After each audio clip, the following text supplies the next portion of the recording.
Good evening. Welcome to Inside City Hall for Thursday, August 20th, 2025. I'm Mayoral Lewis.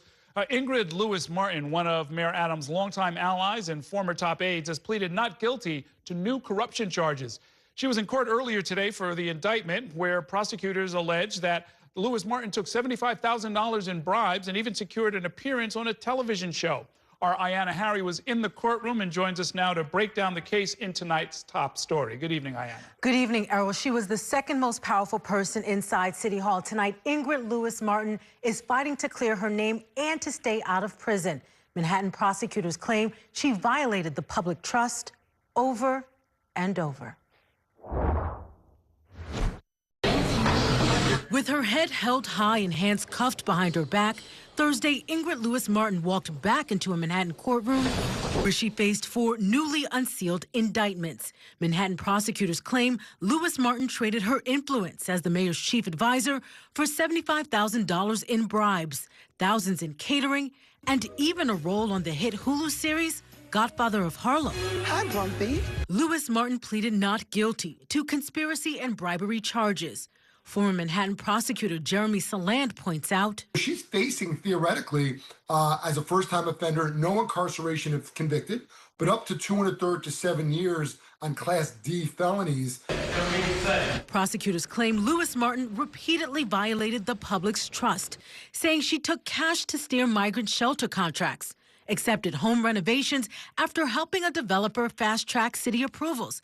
She's even accused of trying to derail the safety redesign of McGuinness Boulevard in exchange for cash. We all know that you hold the public, public servants, whether elected or otherwise, to a higher standard. Denying wrongdoing, Lewis-Martin's attorney told New York One in a statement her only so-called offense was fulfilling her duty, helping fellow citizens navigate the city's outdated and often overwhelming bureaucracy. Anything you'd like to say to the people of New York City? In a statement, a spokesperson for the mayor noted Adams is not accused of any wrongdoing in the case.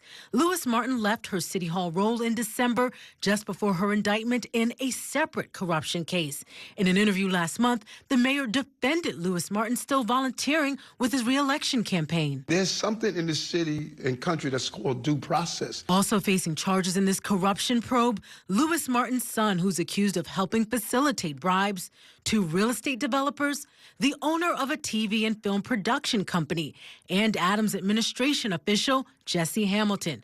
After he left court, Hamilton resigned from his role as Deputy Commissioner for Citywide Administrative Services. I think that he deserves the benefit of the doubt. He's maintaining his innocence.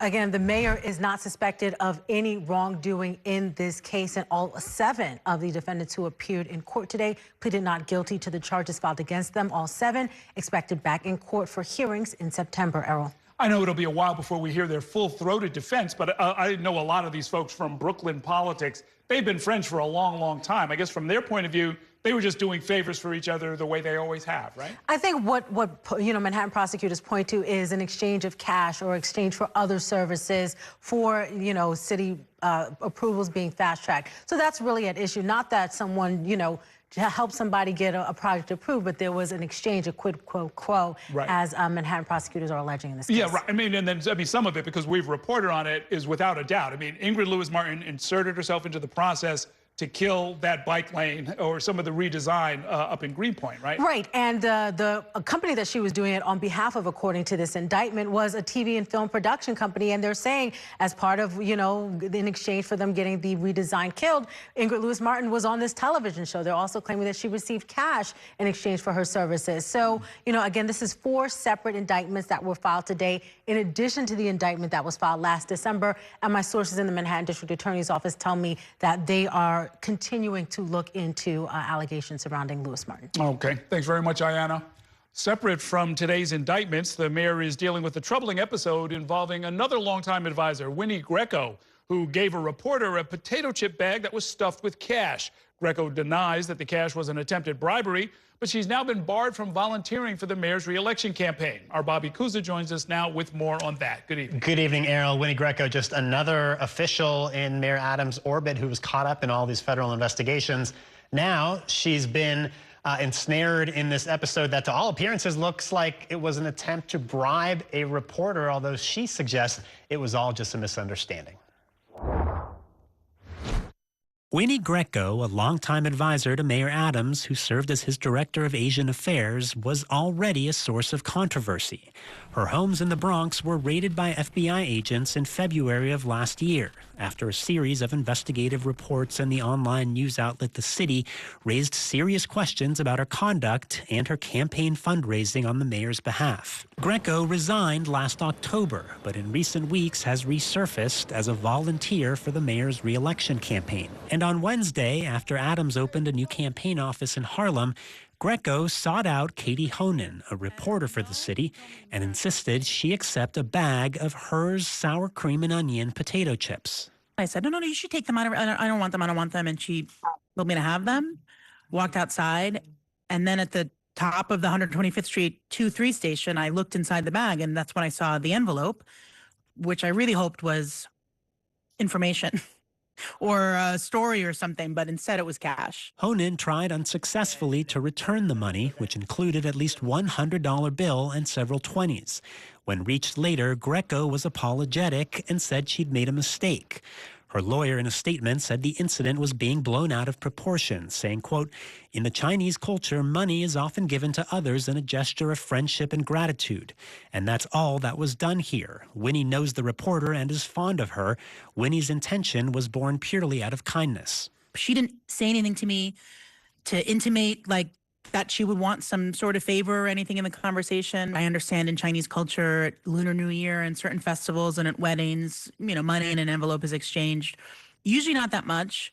And also it's not the Lunar New Year, so I don't know within this context. And it's usually not given in a potato chip bag. The mayor's campaign said in a statement, "We are shocked by these reports. Winnie Greco holds no position in this campaign and has been suspended from all volunteer campaign-related activities." Want to take a break before questions?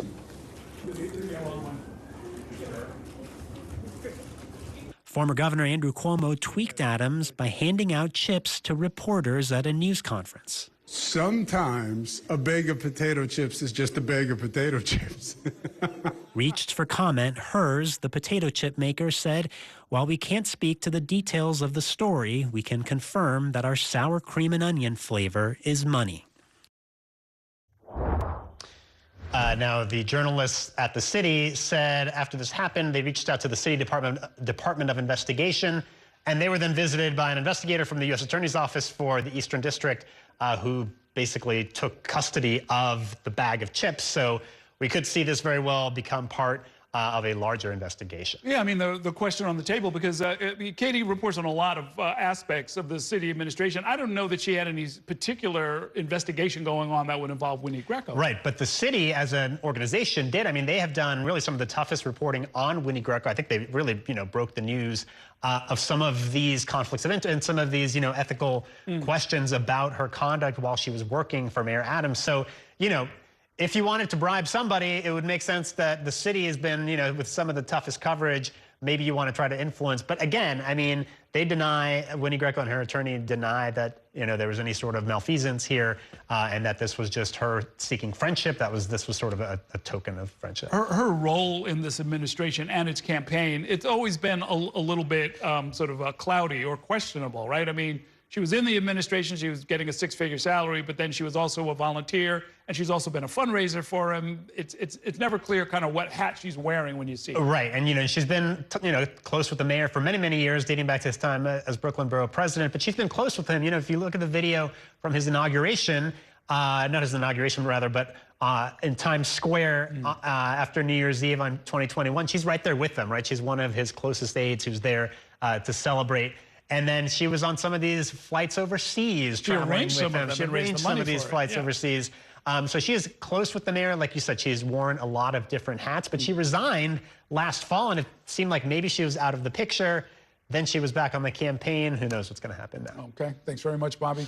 We're going to take a break now. When we come back, our coverage of all of this will continue with reaction and fallout from some of the candidates in the race for mayor. Later on tonight, I'll be joined by City Council Speaker Adrienne Adams. We'll talk about the charges against the mayor's associates and much more. Stay with us.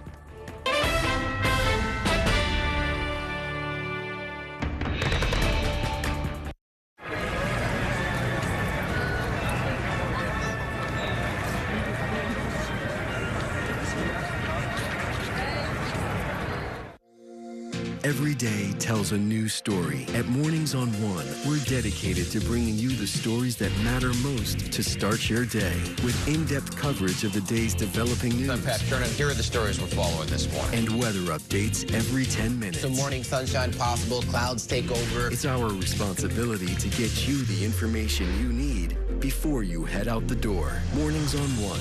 Weekdays starting at 6 on the Spectrum News app. Free for Spectrum customers.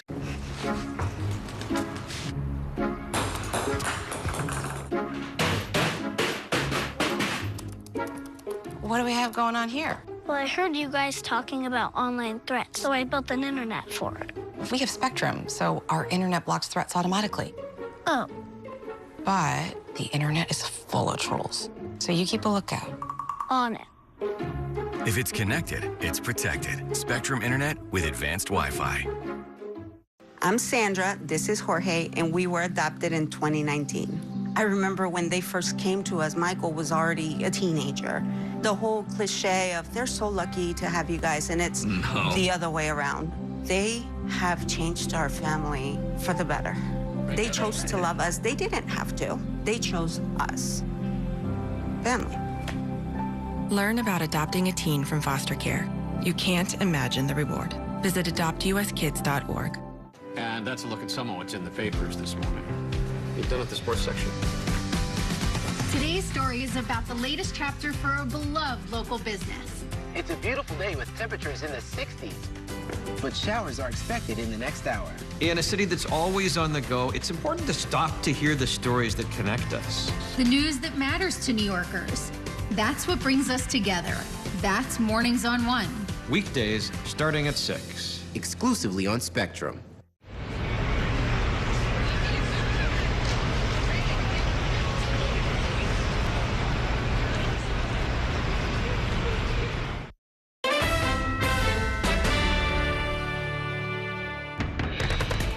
Welcome back to Inside City Hall. Not surprisingly, the mayor's rivals in the race for mayor have seized on the latest round of scandal and corruption allegations swirling around City Hall. They wasted no time in slamming Mayor Adams for his history of remaining loyal to questionable allies. Our Kelly Mena joins us now with some reaction. Good evening, Kelly. Good evening, Errol. And the mayor may be done with corruption, but it's not done with him.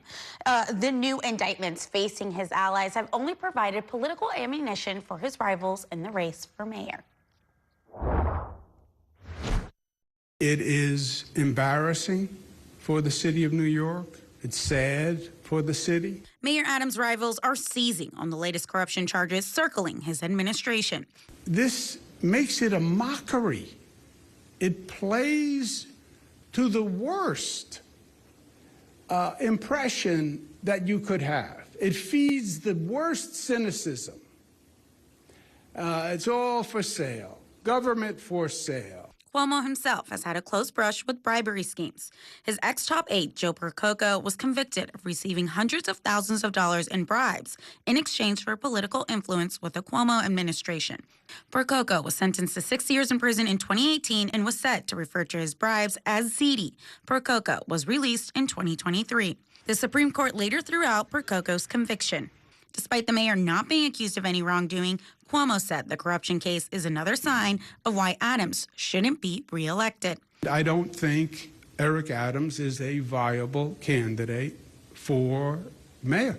Right now, New Yorkers are paying the price as another flurry of indictments continue to erode their trust in our democracy and distract from an affordability crisis that demands action and urgency.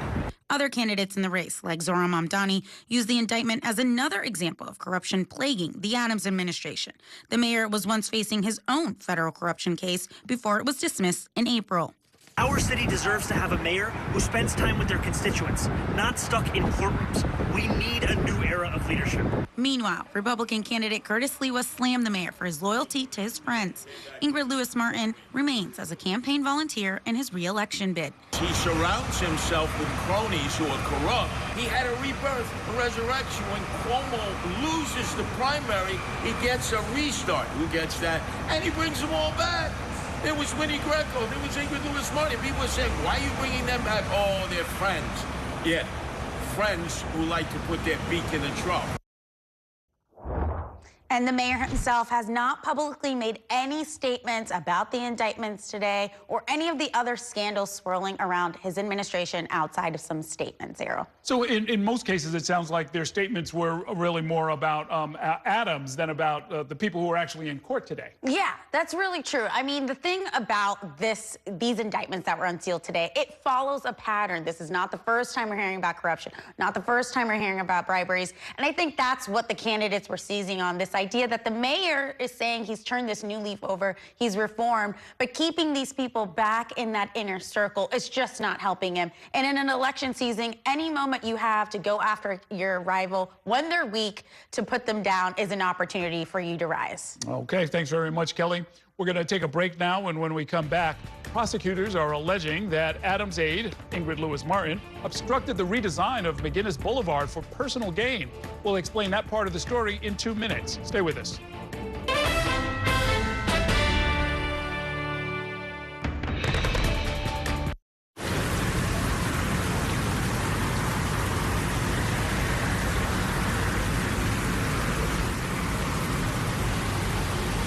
This election year is all about New York City. There are 51 council seats up for grabs, races for our next city comptroller and the next public advocate. Plus, an unprecedented race for mayor. That puts the power in your hands to decide who will run our city. Our team of political experts will be covering every angle of this election to keep you informed on how it could affect you, so you can feel confident with your decision at the polls. Stay with Spectrum News New York 1 for Decision 2025, exclusively on Spectrum.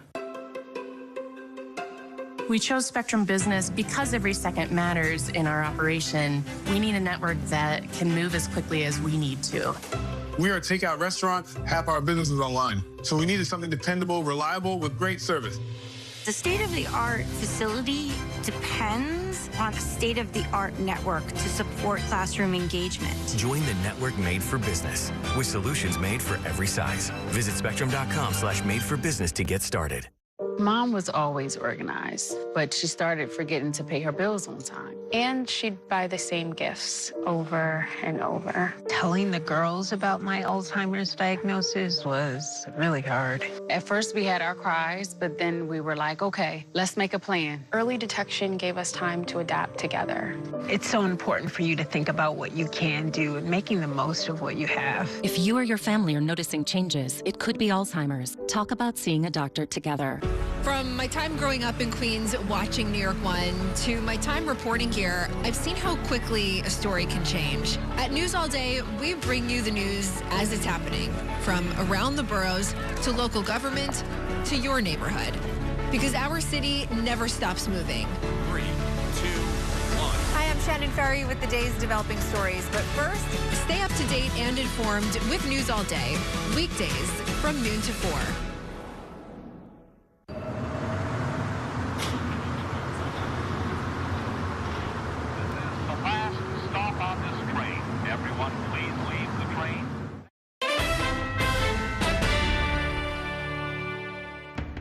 Welcome back to Inside City Hall, where we have more on tonight's top story.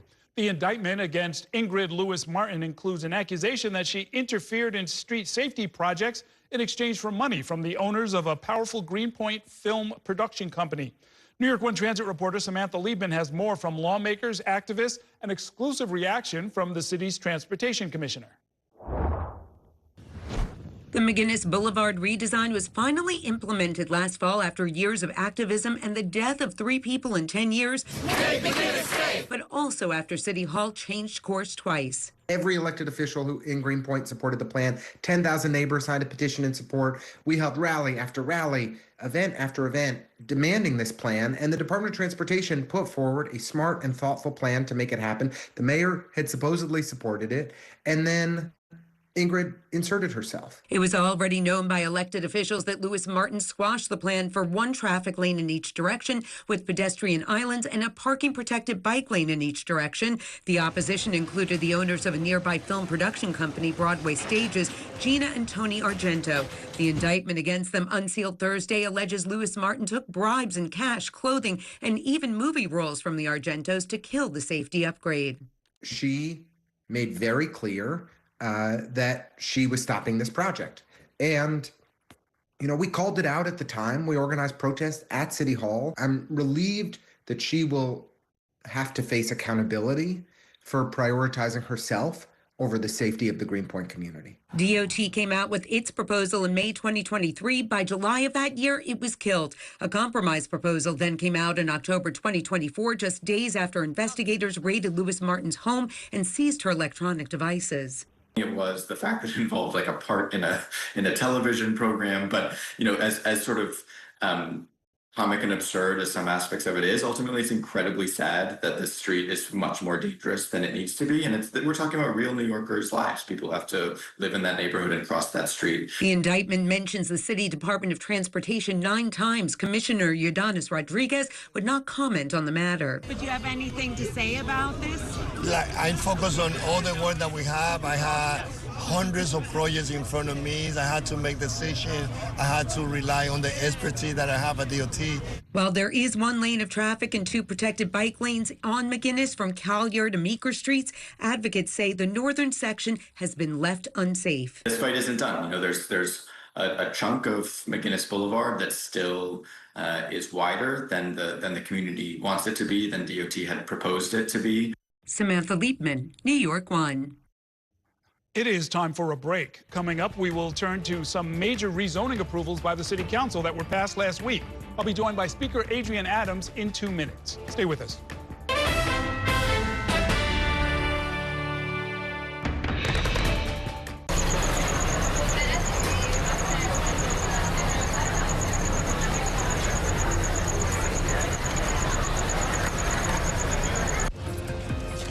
My time at New York 1 has shown me that in the city that never sleeps, the news never stops.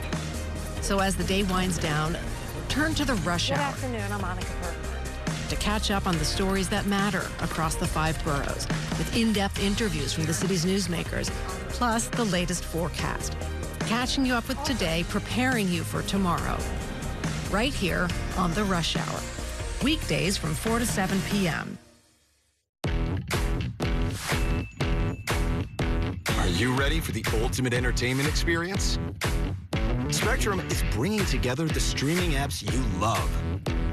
Plus, live TV for sports, entertainment, and news. All in one place, across your devices. So no matter when or where you are, it's all here. Sides are from guns. I store my weapons securely, not only for myself, but for my family. My service never stops. At Spectrum Noticias, we recognize that our New York City community is vibrant and diverse. Spectrum Noticias delivers balanced coverage of the stories that matter in our communities and across the country. Our journalists are based in the neighborhoods we cover, ensuring you get in-depth reporting on what's happening in the places we call home.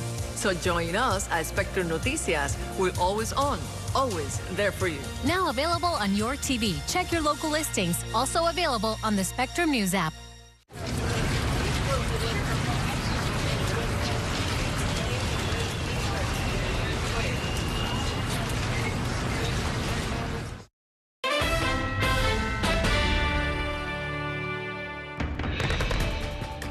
Welcome back to Inside City Hall. Last Thursday, the City Council approved 2 major rezoning proposals, one in Midtown South and the other for Lenox Hill Hospital on the Upper East Side. Those projects are only possible because the City of Yes housing amendments that were passed last year are a big part of the legacy of this council. Here to talk more about that and much more, we've got the Speaker of the City Council, Adrienne Adams, the proud mother of all of this. Welcome back to the program. Good to see you. Always great to be with you. Before we get to the good stuff, let's talk about some of the bad stuff. We saw Deputy Commissioner resigned and was indicted today. We saw the mayor's former top advisor also indicted today. Just wondering what your reaction is to that. I think it's such a sad day for New Yorkers. It's such a sad day for our city. New Yorkers want to believe in their leaders and their leadership, and I continue to say this. New Yorkers don't deserve scandal, corruption, all of this being pinned on them. Now, because of this continuation of this, of this activity, New Yorkers are going to get that splash, something that nobody deserves to get, and New Yorkers need to be able to trust their leaders, trust their elected officials, trust the people that they put in power to represent them and to represent our city. And it's just very sad. You're too polite to say so, but you did have a line during the Democratic primary for mayor where you said you were going to stop the nonsense and stop the chaos and corruption. Yeah, that was my hope. Because we have seen this, primarily from this administration, and it's a shame that we are continuing to see this continuance of this and this backlash. Again, this is going to be that splash up, unfortunately, for over 8 million New Yorkers. Let's move on to what the council's been doing. You approved the Midtown South rezoning plan, you meaning the council. What was the biggest hurdle in getting that done? Oh, the biggest hurdle in getting it done, of course, was coming to agreeance with our garment district for our prized garment district and those that have been working for decades in the district. And this project was so big, Errol, it didn't take just one council member, it took two to get this thing across the finish line. We are so proud to have it done. We are so proud that we were able to collaborate with the garment district to ensure those protections for them, as well as ensuring affordable housing that is going to be monumental for the area. Moving up to the Upper East Side on 77th Street, Lenox Hill Hospital, the expansion of that, there's a residential component as well, right? It's not quite as big as the hospital had at first hoped, but it's substantial. It is substantial, and we're talking about Lenox Hill Hospital, a hospital that's been around forever, as we know, I believe 1869, if I'm not mistaken. And there were amenities that were made, the height came down. It's been in the works for a long time, but this is a hospital, a very, very substantial hospital in the area that needed to be modernized. Needs to be modernized for New Yorkers, for those that are coming in that are seeking health care. And this is what the council was seeking to do, and we got it done. You know, it's really quite a sector over there. I had for a couple of different reasons, had to go to a couple of different healthcare facilities up there. And you start walking from the subway and you start realizing it. These are big, modern, expensive buildings. There's a lot of money and a lot of jobs up there. Yeah, completely. And with this growth of this hospital, we're going to see even more of the same. And we just want to have the best healthcare facilities for our New Yorkers. You know, since we're talking about development projects, Resorts World, they have a casino proposal. We had them on earlier this week, and that happens to be in your district. Yeah. Do you support their plan? Well, I'm indifferent. I remain indifferent, you know, as a council member, as the council member of the Great 28, the district that I so proudly lead over these years. But I do have an appointee to the CAC, to the Community Advisory Council, who is going to oversee part of those proceedings, and we'll see what's going to happen. We know that, you know, ultimately these licenses are all up to the state, and we're going to sit back and we're going to watch. But Resorts World has done very well by our Queens, Southeast Queens area. Yeah, in fact, I guess that's what I'm getting at. Have they been a good neighbor? Have they come through, as far as you're concerned, on promises of jobs and so forth? They really have, and it's been a tremendous collaboration between the city and the state, with our state partners as well, who will agree, because we've been, meeting with them over the years, and what they would do and promises that they would make to the community that they have fulfilled, and they've been very good partners. You've got some council business coming up. Override votes, I guess, I don't know if you've scheduled them yet, for vetoes that the mayor has already issued, one of which would deal with decriminalizing street vending. I was wondering what you think the fate of that is, and why you feel the council might need to override this veto. Yeah, you know, this is a head scratcher for us. We collaborate with all of our legislation with the administration. So when we take a look at the vending bills in particular, these are pieces of legislation that were collaborated with very closely with the administration. As a matter of fact, there was a working group within the administration, along with the agencies, that agreed with this legislation. So it was baffling to the council to see the mayor, in essence, veto himself, veto his own administration that agreed with the legislation that we all put forth together to create a better vending system overall. There are still pieces in the pipeline for the vending system, but this is certainly a piece that needs to happen, and I'm very, very positive that the override will be successful. Same issue on, I guess, raising wages for delivery workers, grocery and delivery workers. Yeah, very interesting. Very, very interesting that corporate interests would take precedence over fair wages for delivery workers. If we think about the weather even that we had last night, the torrential rains that we've had, I don't know about you, Errol, but I don't want to ride an e-bike through the rain to deliver someone's food, someone's groceries. So we are talking about these workers that sometimes get $8 and change as salary and depend on tips. That is not a living wage for anybody in New York City, much less for someone that is traveling in torrential rains to make sure that other people are fed. And now, in essence, we have a veto to stop them from having food on their own tables in the interests of corporate interests that want to put their own profits in their hands. And I want to say this too, you know, the app organizations do not set grocery prices. What they do is they set their fees. So if we're talking about fees being passed on to folks that are ordering groceries, those fees are coming from those corporate entities. That is where those fees are coming from. That's got nothing to do with the price of groceries. Okay, very good. We'll be watching for those votes. Later in tonight's show, we're going to be talking about a lawsuit against the Adams administration for not meeting goals and deadlines for the Commission on Racial Equity. Now, as the speaker, you appoint 5 of the 15 members of the panel there. Have you heard anything about why this is even happening, why government is suing itself, why the commission hasn't been able to move forward? This is something else that's mind-boggling. You know, this is something that the voters said that they wanted to happen. They wanted to see how New York is treating its people when it comes to racial equity and where the gaps are. We know that there are gaps, obviously. So this is something the voters said had to happen via ballot proposal, and now we have an administration that is saying, no, we're not going to do this, or yeah, we've got it, but we're not going to show it to you. That is not acceptable, and that is not okay. And I am in full support of, you know, the commission that is demanding that this report be brought forth. New Yorkers need to see this. We need to see what New York is doing to handle racial inequity in all sectors of this city. I think that it will be a tremendous model for the rest of the nation. Why this administration is afraid to show that, well, I have my own thoughts about it. Yeah, well, share those thoughts, please. I mean, is there something about the re-election campaign that is feeding into this, do you think? Well, I think it plays a part in it.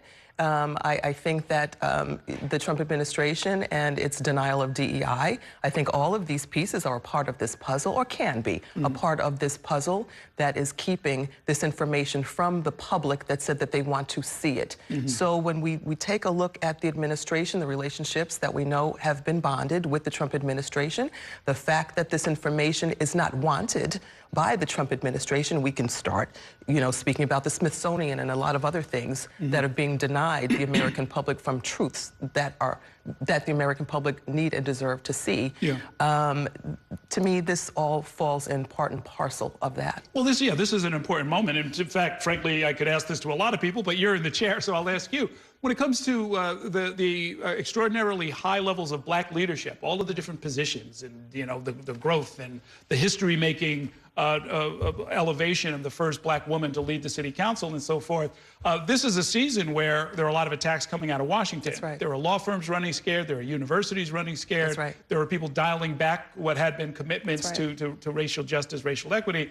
What does that mean for those of you who have stepped forward and said we will be leaders from and for the black community? What it means is that we have got to stand strong in our strength. And I want to say this also. We don't say this often enough. Let's speak the words Project 2025. You know, those words were spoken a lot during the presidential campaign. We stopped talking about that once this president was elected. This is a blueprint that is being put forth now across this nation by no accident. The organizers of Project 2025 have groomed a host, and it is their perfect host in the name of Donald John Trump, who now leads this nation, the leader of the free world. We need to speak Project 2025, and for those that are not educated on what is between those pages, you need to read it and realize that this is unfolding, and we've got to figure out how we are going to combat this that is now going through this entire nation. So it is not just me as a black leader, it is the majority of black leadership across this country and the entities that are protecting it that are affected by this administration. Okay. Project 2025. Well, before I let you go, have you made an endorsement for mayor? Are you supporting the Democratic nominee?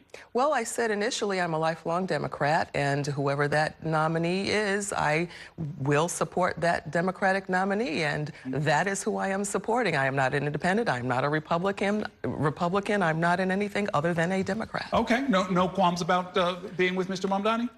He is the Democrat that the voters elected. Come November, I believe that the Democratic nominee will be successful. Okay, we'll leave it there for now. Thanks so much for coming by. Have a great rest of the summer. Thank you so much. Okay, let's take a break now. When we come back, the finding that President Trump inflated the value of his properties and assets still stands, but the $500 million penalty that he was on the hook for has been thrown out. We'll explain that in 2 minutes. Stay with us.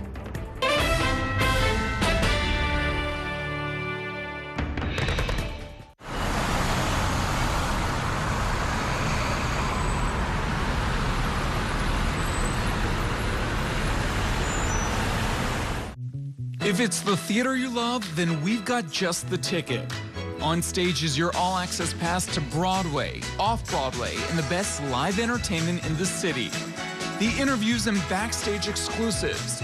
All that's made On Stage the go-to source for entertainment for over 20 years. Join us every Saturday and Sunday at 7:30 p.m. for On Stage. Also available on the Spectrum News app. I'll see you at the theater, exclusively on Spectrum. I'm kind of a deal hunter. I like to make sure we got the best deal. We used the Spectrum savings calculator before. I learned that since we're existing Spectrum Internet customers, we get a mobile line for a year. Having a line for a year would be amazing. I looked at you and I said, how is the savings so substantial? Switch and save with one mobile line included with your internet service, backed by the Spectrum commitment to keep you connected. I'm an ex-drug dealer, and I'll be your sub today.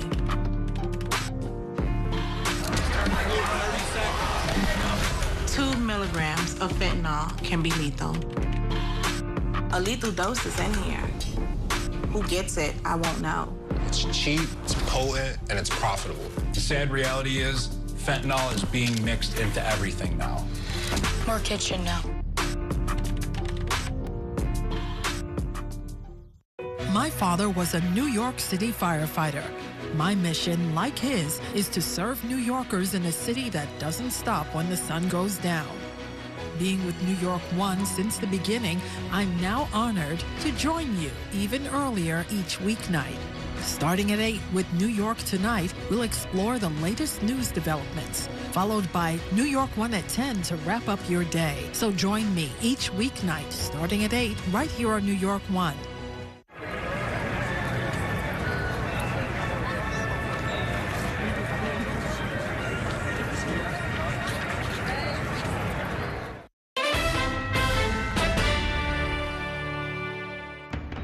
Welcome back to Inside City Hall. A divided state appeals court here in New York has thrown out the massive $500 million civil penalty that a judge assessed against President Donald Trump just last year. But the court left intact the underlying trial verdict that Trump committed fraud by inflating the value of his properties for years. Kevin Fry in our Washington, D.C. bureau reports more. Good evening, Kevin.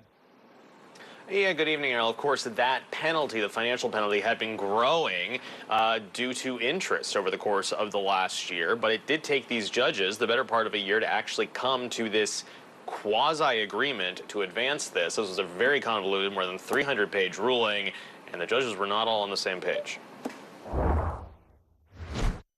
Thursday's decision stems from a civil case brought by New York State Attorney General Letitia James and tried in New York City early last year. A state judge found President Donald Trump and his family business engaged in years of fraud by exaggerating his wealth to obtain favorable loan terms. A 5-judge state appeals court panel spent a year deciding this case. In their lengthy decision Thursday, the judges called the $500 million penalty issued by the trial judge excessive. President Trump declared, quote, total victory, writing, I greatly respect the fact that the court had the courage to throw out this unlawful and disgraceful decision that was hurting business all throughout New York State. In her statement, James said the court upheld the injunctive relief we won, limiting Donald Trump and the Trump Organization officers' ability to do business in New York.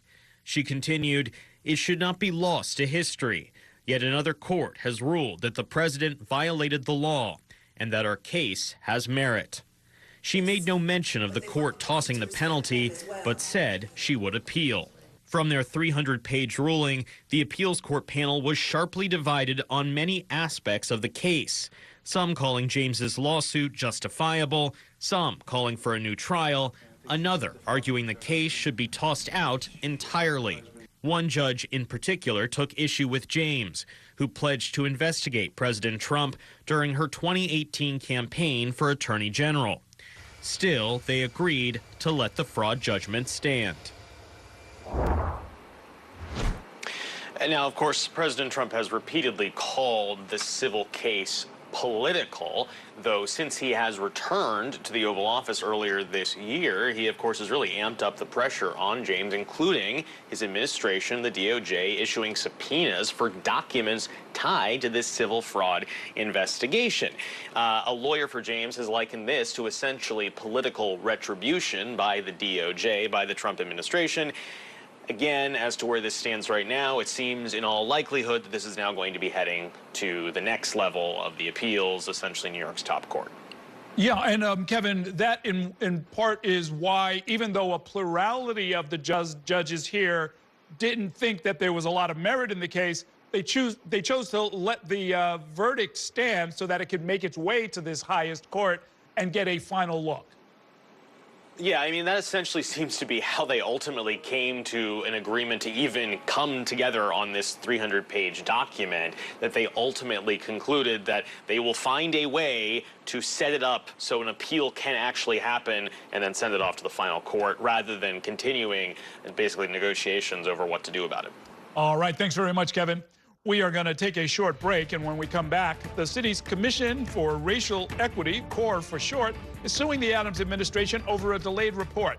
I'll be joined by the current chair of that agency in 2 minutes. Stay with us.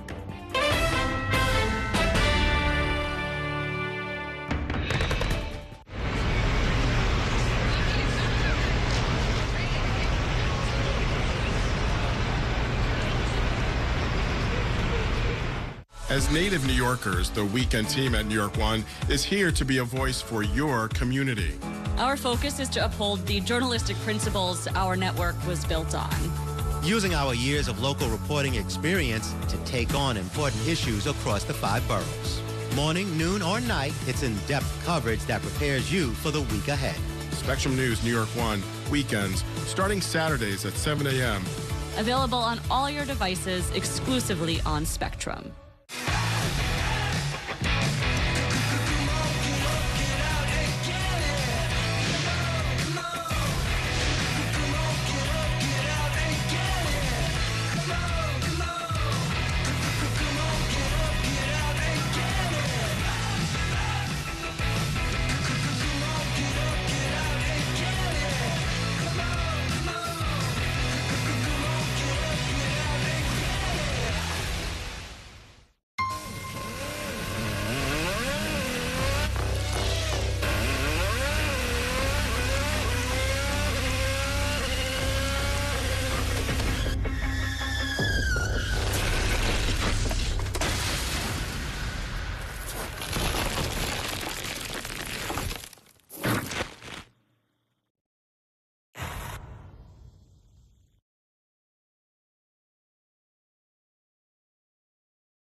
Every day tells a new story. At Mornings on One, we're dedicated to bringing you the stories that matter most to start your day with in-depth coverage of the day's developing news. I'm Pat Kernan. Here are the stories we're following this morning. And weather updates every 10 minutes. Some morning sunshine possible, clouds take over. It's our responsibility to get you the information you need before you head out the door. Mornings on One, weekdays starting at 6 on the Spectrum News app. Free for Spectrum customers.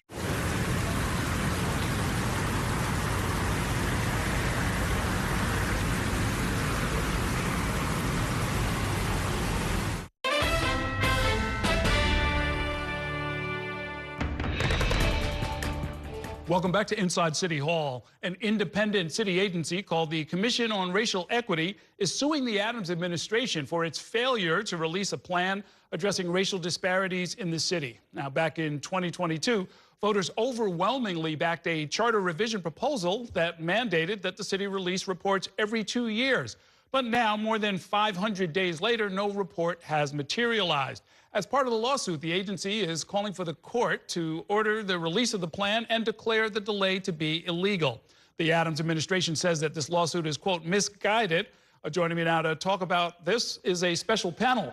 Linda Tagani is the current chair and executive director of the city's Commission on Racial Equity. Jennifer Jones-Austin is here. She is the CEO of the Federation of Protestant Welfare Agencies organization, but she was one of the organizers that helped create this commission. Thank you both for being here. And take us back through this, Jennifer. This was created, I guess, officially and legally during the first year of the Adams administration, but its origins really predate this administration, yes, right? So thank you for bringing us to the table this afternoon, this evening.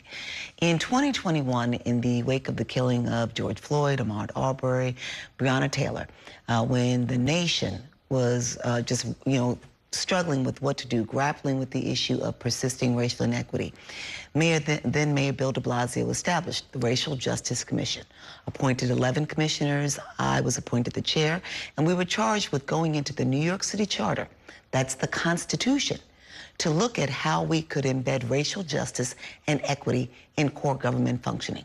What resulted?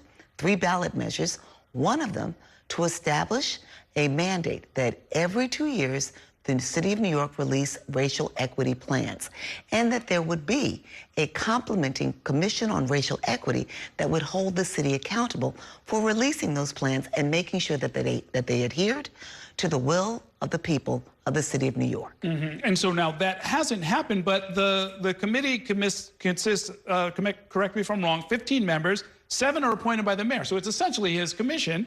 5 are appointed by the Speaker of the City Council. We just heard from her. 1 by the Public Advocate and 1 by the Controller. So this, in effect, is something that the mayor has had some input into, but I understand there were delays in making the appointments and now delays in providing some of the basic information that the commission needs in order to function. That's correct. So the mayor has delayed this process from day one. I myself was appointed after the first legal deadline. So I was appointed after October 1st of 2023, which was the first deadline to release community equity priorities, which are essentially a list of actions that the public wants government to take in order to improve their well-being. Mm-hmm. And the charter specifically states that communities that we would identify as marginalized or vulnerable, and what we call at the commission, communities harmed by racism and social injustice. What is it that they need in order to be able to thrive? And the Racial Justice Commission really provided a framework by creating a preamble that was passed by the people on what does thriving mean. And so when the ballot measures were passed, the ballot measure said, do you want a true cost of living measure to be released? And that also is supposed to be released on an annual basis. And the mayor is over 400 days late on releasing that, and there is no current release date. That report is still in progress.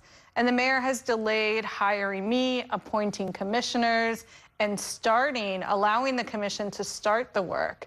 And all of that is laid out in our lawsuit, including that we released a demand letter that was released by our attorneys, Andy Celli.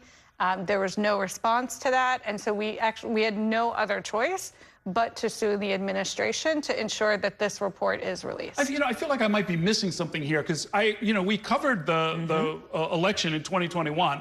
I don't remember the mayor or any other candidate saying, we don't like this idea of this commission. We're not going to cooperate. We think it's a waste of money or whatever you might.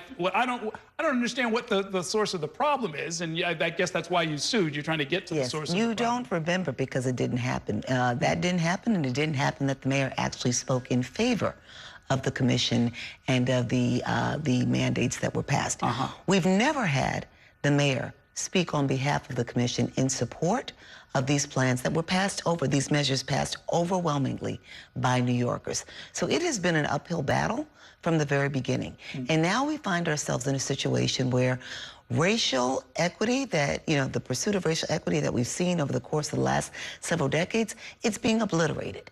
At the federal level, some states are doing it, and when New York City has the law on its side, when New Yorkers said, we want racial equity in our government functioning, we have a mayor and administration that is essentially standing in the way. Well, yeah, I mean, I looked up some of what you all went and found when the commission went out and held hearings and tried to get from the community what is. This is not groundbreaking stuff for New York. Fund communities harmed by racism and injustice to shape and get updates on New York City government plans. Remove the gaps in race, gender identity, sexual orientation, age, and disability in city pay, promotions, and contracts. I mean, that's the law anyway. Yes. These are not things that most New Yorkers, I think, would find objectionable or even extraordinary. Not in the least bit. I would go so far as to say that while we have over 4,000 New Yorkers specifically that responded to the Commission on Racial Equity, including the thousands of New Yorkers that Jennifer Jones Austin and the Racial Justice Commission reached out to, their voices are completely being disregarded, right? So although the mayor may not come out directly and say, I don't support racial equity or I don't support equity, he is obviously bending towards the federal government in this moment and pulling back on DEI, on racial equity work, stalling wherever possible, and also has degraded decades of police accountability work. You know, as we announced our lawsuit yesterday, we also heard from the police commissioner that she's keeping Lieutenant Jonathan Rivera, who was found by her own deputy to be guilty in the killing of Alan Felix. There's a news article that came out today that said now school safety officers are coming out of a community-based unit and are moving to the chief of department.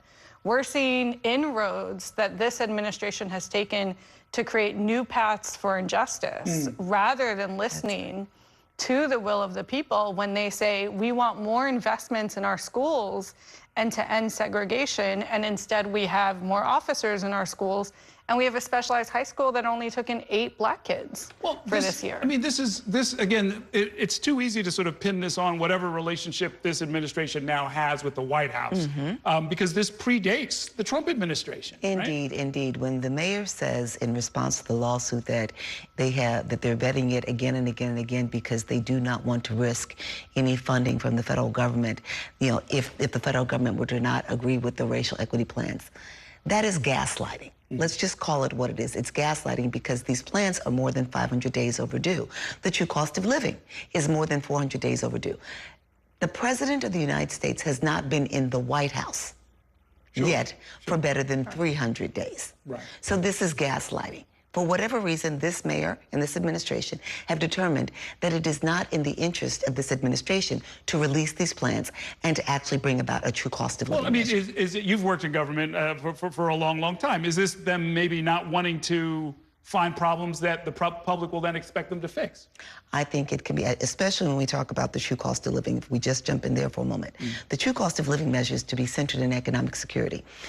When we see that across New York City, not just people with low income, but people who are middle, sometimes even upper middle income are saying, we're struggling to make ends meet, that true cost of living measure will look at what are the challenges and what has this mayor done about them. So I think that that's one of the reasons why that is being upheld. And then I think with the racial equity, this is a mayor who campaigned on this, but what does the record show about what he's done about it? So maybe he wants to push back for that reason. Yeah. Is that going to hurt him with black voters, do you think? This is what I believe. I believe that the more informed black voters will see this as an issue. Now, those who are just, you know, look, and I say this as a black woman, those who just vote based on racial identity may not see this as an issue. Those who are concerned about the issues and about leadership that actually works in the best interest of those who've been made vulnerable will see it as an issue. Yeah, I mean, I got to think it's got to be disappointing and maybe frustrating for you and your staff, right? I mean, you've sort of made a career move in the direction of trying to address these issues, and it's hard to get it done if you're not getting some level of cooperation from the other side of City Hall. Absolutely. We have been working with City Hall for over 20 months, and we have given them grace, and we have established new deadlines, and we're at the point where they're not willing to give us even a tentative release date, which is why we brought the lawsuit.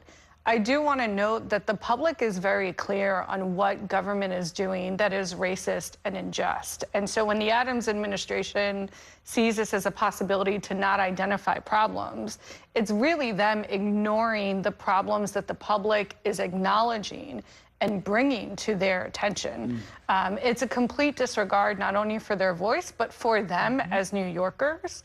And at a time when we are increasing separation of families, because we are allowing ICE to come in, we are increasing incarceration, we are increasing policing, and we are disinvesting from social services. It not only sort of upsets and is a struggle for us at the commission, both our staff as well as our commissioners, who were appointed to do a specific job, and who would ask me time and time again, when is the plan coming out so we can do our core function, which is respond to the plan with the people's voice. I think in short, we could simply say that the failure to release the plan is not about the people, it's about politics. Okay, we're going to leave it there for now. Thank you so much for coming by. Best of luck with all of this. That is going to do it for tonight's show. Thanks so much for watching, and have a great evening. We'll see you next time inside City Hall.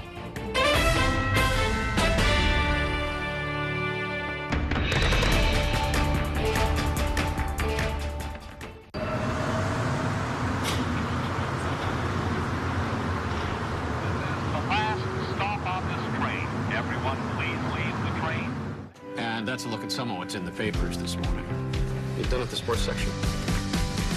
Today's story is about the latest chapter for a beloved local business. It's a beautiful day with temperatures in the 60s, but showers are expected in the next hour. In a city that's always on the go, it's important to stop to hear the stories that connect us. The news that matters to New Yorkers. That's what brings us together. That's Mornings on One. Weekdays starting at 6. Exclusively on Spectrum. We chose Spectrum Business because every second matters in our operation. We need a network that can move as quickly as we need to. We've built some clientele that are not local, and live streaming is the way we connect. We are a takeout restaurant. You order your food online, half our business is online. So we needed something dependable, reliable, with great service. The state-of-the-art facility depends upon having a state-of-the-art network to support classroom engagement. When we had our grand opening, we needed to be able to operate from day one with ease. Join the network made for business, with solutions made for every size. Visit spectrum.com/made-for-business to get started. This election year is all about New York City. There are 51 council seats up for grabs, races for our next city comptroller and the next public advocate. Plus, an unprecedented race for mayor. That puts the power in your hands to decide who will run our city. Our team of political experts will be covering every angle of this election to keep you informed on how it could affect you, so you can feel confident with your decision at the polls. Stay with Spectrum News New York 1 for Decision 2025, exclusively on Spectrum.